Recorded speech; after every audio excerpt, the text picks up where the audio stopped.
Há muito que não se via os dirigentes europeus multiplicarem-se numa roda viva tão intensa de reuniões, encontros, debates sobre o futuro da Europa e do mundo. A eleição de Trump, que desafia todas as convenções, a isso obriga. O que mudou? Foi só a América ou mais do que isso? Voltamos à pergunta dentro de instantes em mais uma edição do podcast Miguel Sousa Tavares de Viva Voz. Comigo, Paula Santos, e com o cronista do Expresso.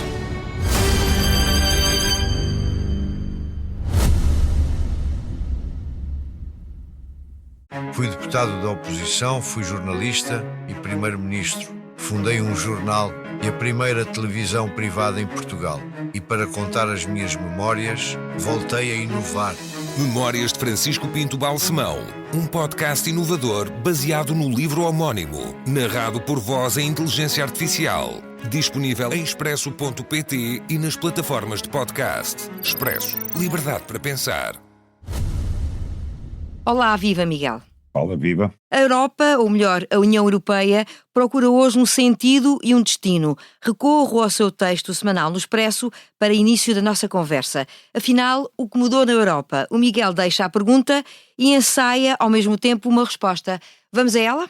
Vamos embora. Bem, o que mudou na Europa mudou tudo em função de Trump, não é? Basicamente a Europa de repente passou a sentir-se insegura porque percebeu que, dito expressamente pelo Presidente dos Estados Unidos, deixava de ter a cobertura de segurança americana. E se isso for levado à prática, ou seja, se os 300 mil soldados americanos estacionados na Europa, as bases aéreas com os respectivos aviões, os navios que andam nos nossos mares e os AWACS que andam lá em cima a vigiar tudo, deixarem de nos amparar subitamente, então a Europa está com um problema entre mãos, sobretudo para aqueles que dão como garantido que a vontade de Trump e da Rússia é invadir a Europa. Nesse caso, como eu já escrevi a semana passada, se Putin quer realmente invadir a Europa, esta era a melhor altura para o fazer. Se não quer, então nós temos, ou se não vemos essa urgência, a Europa tem que preparar a sua defesa, mas concertadamente, planeadamente, e depois de ter pensado bem no assunto, não é agora a trote de cavalo, de repente toda a gente vai gastar mais dinheiro, temos todos de gastar mais dinheiro, mas nem se diz ao certo, diz-se gastar mais dinheiro em defesa, mas isso não está coordenado. Portanto, imagino que todos se põem a fazer carros de combate, não faz sentido, não é? Portanto, tem que haver uma coordenação, como se faz em todos os exércitos de todo o mundo, tem que haver uma missão primeiro, saber qual é a missão de uma força armada europeia, que perigos é que ela enfrenta, para depois decidir como é que deve ser apetrechada, quanto é que cada Estado gasta, quem é que coordena essa força, etc. Em matéria justamente de defesa europeia, o Miguel considera que a Europa está a fazer tudo ao contrário. Em vez de discutir o valor do investimento de cada país, devia procurar, aliás, outros tipos de sintonia e de união que já esteve e já procurou no passado, e deixar a defesa para o fim. Quer explicar? Não, eu não disse que deve deixar a defesa para o fim. E eu acho que sem alternativa à NATO, de facto a única coisa que é necessário fazer é uma força de defesa europeia, a qual eu separaria da NATO, porque eu acho que a construção de uma força de defesa europeia, baseada na necessidade de suprimir a ausência dos Estados Unidos, equivale à morte da NATO. Porque se de facto o princípio básico da NATO é uma associação entre países que, se um for atacado, os outros todos o defendem, o célebre artigo 5º, se isso deixa de funcionar, não serve para nada a NATO, nem serve para nada a Europa estar na NATO. Isso é uma coisa. O que eu digo no meu texto é que há uma histeria bélica agora na Europa, entre os dirigentes europeus, há uma histeria de gastos com a defesa também precipitada, e nada disso pode ser feito sem primeiro se pensar muito bem no que é que temos que enfrentar, o que é que a Europa tem que enfrentar, até porque a construção da defesa tem que levar em conta que as guerras no futuro próximo, eu quando digo futuro próximo é 5, 10 anos, já não serão travadas nos mesmos moldes que as guerras clássicas, e isso já se começou a ver largamente na guerra da Ucrânia. Quem é que diria que com tanto armamento pesado, tantos aviões, etc., o fundamental da guerra da Ucrânia seriam os drones? Ninguém imaginava isso. E a Ucrânia, por exemplo, neste momento é dos maiores fabricantes mundiais de drones, porque teve que o fazer para se defender. Portanto, é preciso pensar muito bem como é que nós nos vamos rearmar ou armar para que isto não tenha um custo brutal, com obviamente os lucros correspondentes para os fabricantes de armas e para os comissionistas. Portanto, não me venham cá dizer, por exemplo, a Europa precisa de 6 porta-aviões, como eu já havia escrito, uma brutalidade total. De 6 porta-aviões, mas para cobrir o quê ao certo? Quer dizer, é que nós nem sequer temos mar, nem a norte nem a sul, nem no Mediterrâneo, nem no Ocidente, com uma dimensão tão grande que 6 porta-aviões sejam necessários. Não faz sentido. Ou seja, primeiro é preciso traçar a estratégia, mas quando eu me referia a deixar a defesa para um segundo plano ou para o fim, era pegando naquela sua ideia que dizia que começaria por tentar fazer ver aos cidadãos da Europa o que é preciso defender como mais importante em primeiro lugar, a cultura, a história e os valores, e só depois então entraria na discussão da defesa. Por que é tão importante voltar a lembrar esses valores, Miguel? Paula, porque por mais armas que os líderes europeus queiram pôr no terreno e por mais despesa com defesa queiram fazer, nada disso resultará se os cidadãos europeus não sentirem a necessidade de defender qualquer coisa de importante. E essa qualquer coisa de importante são os seus valores. Eu não estou a ver, por exemplo, esta geração jovem europeia a caminhar alegremente para uma frente de batalha no caso de haver uma guerra. E, portanto, é preciso mentalizar as pessoas que a União Europeia e a Europa são uma ilha, no mundo de hoje, uma ilha de segurança, uma ilha de paz, uma ilha de progresso, uma ilha de respeito pelas liberdades individuais, uma ilha de respeito pelo Estado de Direito, e que esses são os valores que há a defender. Essa é a primeira coisa. A segunda coisa é fazermos um debate para saber se de facto esses valores estão ameaçados. Eu pessoalmente não acredito, e não é uma questão de querer ou não querer acreditar, não acredito que a Rússia faça tensões de invadir a Europa toda. Me disser, talvez os Estados Bálticos. Bom, talvez, mas também não creio, nem isso. Quer dizer, não vejo a Rússia nem com capacidade, nem com vontade de invadir quaisquer países neste momento. Falemos então dos protagonistas europeus. Depois dos encontros que promoveu no Eliseu, o presidente francês esteve em Washington, onde, de acordo com as suas palavras, fez uma visita de cortesia e súplica. Acha que conseguiu atingir algum objetivo? Olha, eu acho que não, e à partida, por natureza, não podia atingir, porque Donald Trump não é uma pessoa que possa ser convencida de nada quando está convencido de uma coisa, não é? E, portanto, quando muito aquilo serviu para mostrar à opinião pública, aos mídias americanos, algumas partes do discurso europeu, da outra versão da história do discurso europeu. E foi importante que Macron, por exemplo, tivesse corrigido Trump, quando ele começou por dizer que a Europa ia reaver todo o dinheiro que tinha emprestado à Ucrânia, e Macron disse, não, de maneira nenhuma, nós não emprestamos, nós demos, não vamos reaver nada. Agora, por exemplo, Macron já não usou contradizer Trump, quando ele veio outra vez com a conversa que os Estados Unidos tinham gasto na Ucrânia 300 mil milhões de dólares, quando gastaram um terço disso. E, de facto, se ele tem dito, olha, Sr. Presidente, desculpe, mas isso não é verdade, os Estados Unidos não gastaram 300 mil milhões, gastaram 118 mil milhões, menos que a Europa. Só que isso era demais para ir dizer na cara de Trump, era como dizer-lhe, você está a mentir. E, portanto, era muito difícil na Macron fazer mais do que isto. Eu não gostei, devo dizer, de ver o Presidente da França a ir a Washington e estar ali com aquele ar íntimo, um bocadinho a Marcelo Rebelo de Sousa, pôr a mão no joelho do Trump, fazer-se muito simpático com ele, é um bocado o estilo do Marcelo, vamos lá mostrar que somos amigos íntimos e está tudo bem. Não gostei de ver isso. Eu acho que a Europa tem que respeitar-se a si própria, respondendo ao desrespeito de Trump por ela e da administração de Trump com o silêncio.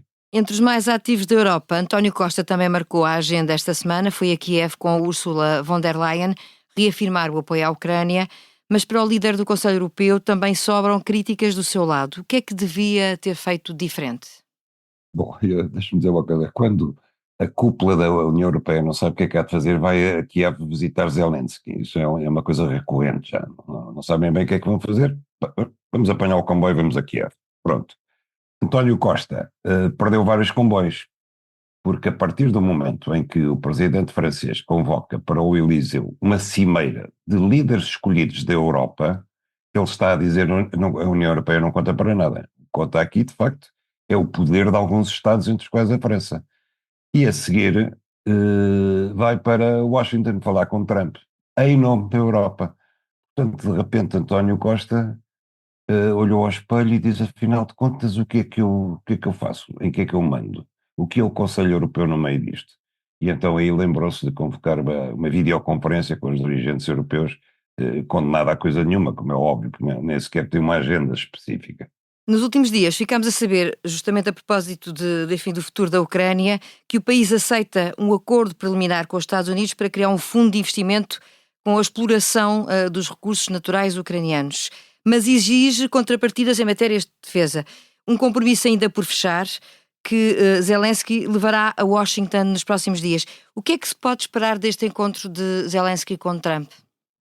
O encontro desta sexta-feira de Zelensky com Trump, tal como está, uh, tal como está a agenda em cima da mesa antes do próprio encontro, não é de esperar coisa alguma, porque os Estados Unidos, resumidamente, querem deitar mão a metade das riquezas naturais, das riquezas minerais da Ucrânia, incluindo petróleo e gás, em troca de nada, porque as garantias de segurança que eles podem dar à Ucrânia, ou querem dar, não são nenhumas, nomeadamente que a Ucrânia entraria dentro da NATO. Os Estados Unidos já disseram especificamente que isso estava fora de questão. Também está fora de questão o estacionamento de tropas americanas numa zona tampão entre a Rússia e a Ucrânia. Portanto, as garantias que podem dar são nenhumas, de facto nenhumas. E no pré-acordo que já foi divulgado pelo Financial Times, de facto nada consta em termos de garantias de segurança. Aquilo que se vai passar, que Trump está a obter da Ucrânia, é preciso que fique claro, é absolutamente indecente, porque durante 3 anos a administração americana, com outro presidente, mas em nome do mesmo país, os Estados Unidos, resolveu apoiar a Ucrânia com armas, com dinheiro, com tudo. Foram 100 e tal milhões de euros, 1.000 milhões de euros, não foram os 300 mil milhões. Mas isso foi porque nós todos ouvimos Biden dizer uma e muitas vezes que defender a Ucrânia era essencial para os valores europeus e ocidentais e que os Estados Unidos estavam comprometidos com a Ucrânia até ao fim. E o próprio Zelensky foi aplaudido de pé quando visitou o Congresso dos Estados Unidos. E, portanto, vir agora um sucessor do anterior presidente exigir um direito de pilhagem sobre metade das matérias da riqueza mineral do país para pagar a assistência que o seu antecessor deu à Ucrânia é absolutamente miserável.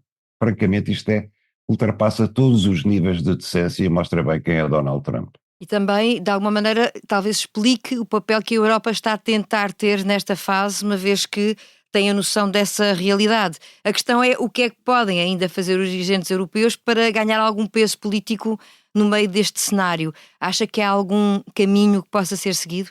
Olha, eu acho que o único caminho que pode ser seguido é ignorar por completo o presidente dos Estados Unidos na medida do possível, e os Estados Unidos, porque o homem é um translocado, o homem é um alucinado. Basta pensar naquele vídeo que ele fez de imaginar-se em Gaza, com estátuas douradas dele próprio e uma voz de fundo que dizia: Gaza, Donald está a chegar o progresso. Para perceber que neste momento o homem é fora de controle. Ninguém o controla, ninguém o quer controlar. E, portanto, a Europa não pode estar dependente dos humores de um tipo que um dia acorda e declara que é rei, no dia seguinte acorda e declara que quer o Panamá ou quer o Canadá. Não pode, quer dizer, ele é imprevisível porque é um louco descontrolado além do resto.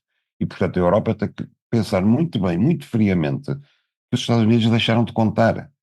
Para todos os efeitos deixaram de contar, não é só para efeitos de segurança, é para tudo o resto. E, portanto, tem que se impor como entidade autónoma, aproximando-se da China se for necessário, fazendo qualquer coisa de diferente, mas não contando com os primos da América. E falámos sobretudo da Europa e do momento que vivem os dirigentes europeus, para terminarmos este tema, sem perder de vista que estes sobressaltos de que falamos também se sentem do outro lado do Atlântico, nomeadamente nos Estados Unidos. Agora que Trump cumpriu um mês de presidência, que é um mês que parece que foi um mundo de presidência já, que marca é que acha que fica destes dias, Miguel? Os Estados Unidos estão-se a aproximar da Coreia do Norte, em alguns aspectos. É evidente que não podemos comparar os dois países, porque também não é de um dia para o outro que se elimina a democracia americana. Agora, há ali fatores de grande perturbação, a perseguição à imprensa independente, a perseguição aos juízes independentes, tudo isso, uma coisa que pode parecer simbólica, mas, por exemplo, rebatizar o Golfo do México como Golfo da América. Mas isso não é uma coisa que um país possa fazer unilateralmente, há uma comissão internacional para isso. Trump não só acha que pode, como acha que pode banir da Casa Branca a agência noticiosa, no caso a Associated Press, que, cumprindo a lei internacional, não mudou o nome de Golfo do México para Golfo da América.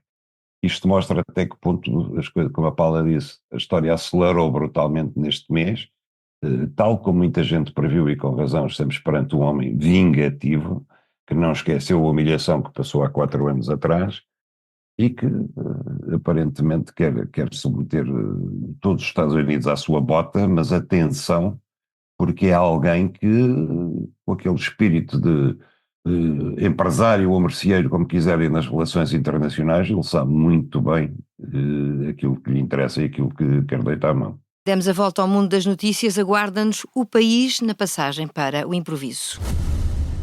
O relatório preliminar da Inspeção-Geral das Atividades em Saúde aponta falhas à tutela no caso da greve dos profissionais de saúde que teve impacto na resposta do INEM. A inspeção concluiu que a Secretaria-Geral do Ministério não alertou o INEM sobre as paralisações. Que conclusões deve tirar o Governo, Miguel? Paula, muito sucintamente.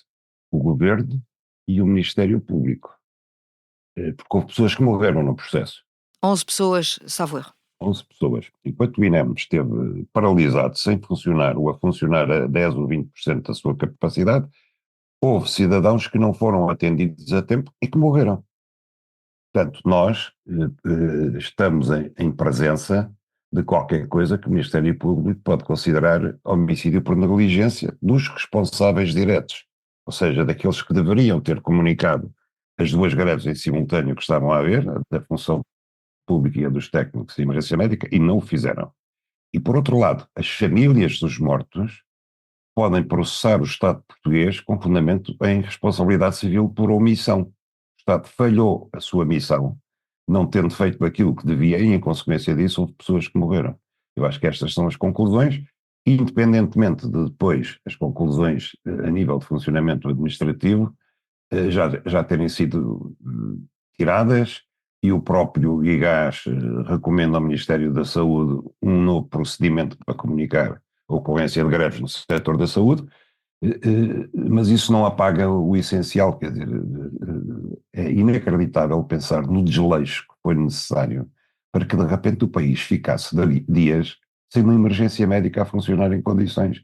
É inimaginável isto. E pensa que o Governo já devia ter agido de alguma maneira nesta matéria, ou seja, ou era necessário aguardar até este momento e até este relatório, que ainda não é conclusivo, porque falta ainda o contraditório, não é? Eu acho que o Governo não deveria ter-se antecipado às conclusões do relatório, para isso é que nomeou uma comissão para elaborar um relatório, agora deve esperar que acabe o prazo para defesa dos visados e a seguir deve agir do ponto de vista disciplinar, como é óbvio, independentemente e o Ministério Público agir ou não do ponto de vista criminal e das famílias dos mortos agirem do ponto de vista civil. O mundo em mudança, pela mão de Trump, o papel dos protagonistas europeus e o relatório que aponta falhas à tutela no caso da falta de assistência do INEM. Assim se traçou mais um episódio do podcast Miguel Sousa Tavares de Viva Voz. A sonorização e edição esteve a cargo de João Martins. Já sabe, regressamos à leitura da atualidade na próxima semana.